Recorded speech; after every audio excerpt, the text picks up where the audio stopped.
Yo, what's going on guys? Arekkz here, welcome back to another video for Wild Hearts, and today I want to talk about the brand new trailer because they just dropped a brand new trailer, and in that, while we of course did get a look at some existing things we've seen before, existing Kemono or the monsters in the game, the weapons, the sort of devices you can craft, the Karakuri, they also showed off some new ones, a new monster, and we got a glimpse at a couple of new weapons, all things that we have been wanting to see more about. Admittedly, in this video, the information is still a little sparse, but it does give us a few new things to talk about. So in this video, I'm going to go through the main points of the trailer. I will of course be following up later on with another video speaking more in depth about other aspects of things shown, but today let's focus on this. So if you guys do enjoy this, a like would be super appreciated. Comment down below, let me know if you guys noticed anything that jumped out to you, and of course do be sure to keep it locked for plenty more Wild Hearts. So to begin with, of course, the trailer itself begins with a hunter, of course, going toe-to-toe with a Kemono we've seen before. If for some reason you guys have missed the Wild Hearts coverage, Kemono are of course the name of the monsters in this game. We see them then making an escape using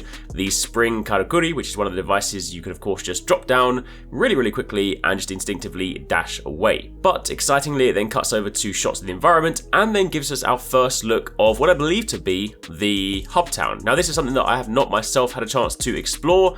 When I had a chance to go hands-on with Wild Hearts, I did not actually get access to the hub town.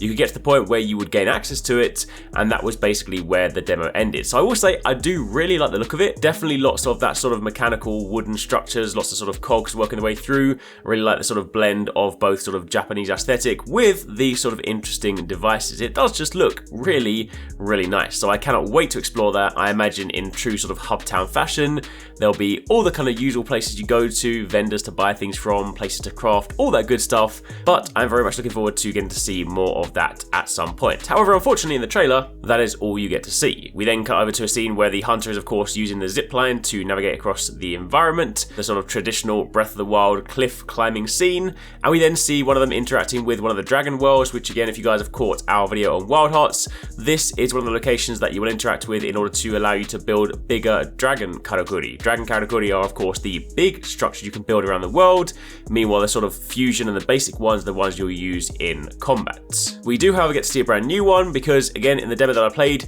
largely speaking you would just build crates to basically just like deflect monsters, but it seems in this one there is more sort of like a shield one. I believe this one is called a celestial shield, but basically you construct it and it's got these threads sort of woven in this lattice kind of pattern, and then of course as you can see, when the Kemono runs into it, it will then launch them backwards. I do imagine that only works on the sort of smaller ones, because once you do get to fight the larger scale ones, they definitely will just barrel through it. We then get a look at a few more things we've seen before, standard towers, the hammer, of course the flaming thing you can dash through, all very cool, but let's now turn our attention to some of the new stuff, because we then switch to another hunter and we get to see a couple of really cool devices. One of them of course being a dragon Karakuri, one of the bigger ones, again sort of anything that you construct in the world tends to be the dragon stuff, and we have these wind vents which look hella cool. Not only are they aesthetically quite cool with the little sort of flags and the coil and them just waving upwards, but you can of course launch on them and you can then go into the smaller Karakuri, which is like the sort of helicopter device.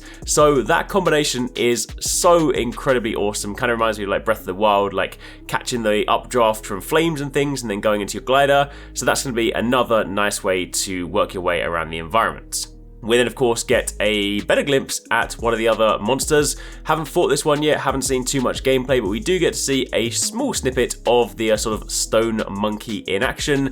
Definitely looking more menacing, but the focus here of course are on showing a few more Karakuri. The hunters lay down a trap and then of course sort of set up another kind of like cannon looking device, and you can then see that when the monster runs into the trap, it then springs up a load of spears. They then fire into it with ropes attached, tying it down, basically giving you this game's version of a sort of a shock trap, pitfall trap, effectively a way to lock the monster in place, and then of course combined with the bomb makes for some pretty nice damage. We of course see a hunter rocking the bow, but the observant ones will of course also see this hunter with a new item on their back. Now again, as mentioned, I have personally had a chance to test out 2 other weapons. I still can't talk specifically about them just yet, but I will say the one on the right, as you will see it in the gameplay in just a moment, is the hammer. So yes, this game does definitely have a hammer. It's really cool. In fact, it's probably my favorite weapon of the ones that I've tried. I can't wait to actually talk about it in greater detail, but just know the game's got a hammer. It's hella cool. Anyway, with that being said, another way to traverse the environment as well, the game now has a sort of a crazy one-wheel device which you can also build. So you basically have like a little motorbike to beam your way around the world. Honestly, the exploration for this is just hella cool. Between like gliders and zip lines and bikes, all that stuff is going to be a lot of fun. There's also a little sort of a water ship there, which they say you can use to kind of gather resources. You of course have the training dummy, which can also be crafted in different locations. You have the sort of tower for hunting out different Kemono. So there's definitely plenty of things to choose from.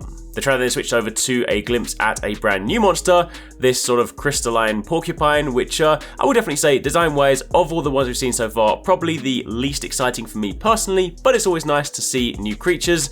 Definitely has some sort of reminiscent movement patterns of things like Volvidon and stuff from Monster Hunter because it rolls towards you. However, we do get a look at a new Karakuri as well, this sort of thread which you can then put down and basically just sort of use to slide around the ground, kind of reminiscent of sort of that light bowgun hunter art, which is actually really useful, so definitely excited to sort of see how that works in motion. But we then of course see the hunter in typical sort of trailer fashion getting beaten, so they then call in some backup, and these two hunters are rocking new weapons. The gun I personally have not seen before, haven't used it before, I've heard about it but I have not seen it, and this definitely looks sort of comparable to cannon, heavy bowgun kind of thing, so I can't wait to actually test that out and find out more about that one.